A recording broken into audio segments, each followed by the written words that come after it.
શું એન્જિનિયરિંગ કરાય? એન્જિનિયરિંગ કરતા તો પટ્ટાવાળાની નોકરી સારી. આવું તો કેટલા બધા લોકો કહેતા હોય છે કે કેટલો પગાર છે? 15,000. હા, આના કરતાં તો પેલો પ્યુન જે છે ને એની 25,000 સેલરી છે. ઇવન જે લોકો એન્જિનિયર છે ને એ પણ પોતે પણ એન્જિનિયર્સની જે છે ને એ રિસ્પેક્ટ નથી કરતા.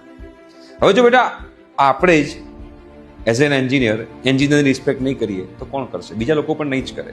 અને તમને લાગતું હોય કે એન્જિનિયરિંગમાં સેલરી ઓછી છે તો એ વાત પણ ખોટી છે. તમે તમારી સેલરી જાતે ડિસાઈડ કરો છો. યાદ રાખજો, તમે કોઈ કંપનીમાં જાઓ છો અને કંપનીમાં તમને કહે છે કે તમને હું 25,000 સેલરી આપીશ, તો કેમ 25,000 સેલરી આપશે? કેમ 50,000ની સેલરી નહીં આપે? એ તમારે વિચારવાની જરૂર છે. તમારી સ્કિલ સેટ શું છે? શું તમે કંપનીને કેટલો બેનિફિટ કરાવી શકો છો? એ બધી વસ્તુ તમારે ખાસ ધ્યાનમાં રાખવાની હોય છે.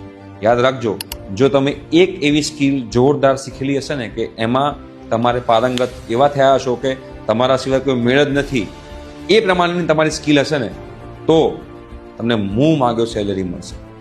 બટ એના માટે તપવું પડે, એના માટે મહેનત કરવી પડે. પાસ થવા માટે એન્જિનિયરિંગ કરો ને તો પછી એ તમને લોકોને ના મળે. એ તમારે ધ્યાનમાં રાખવું પડશે.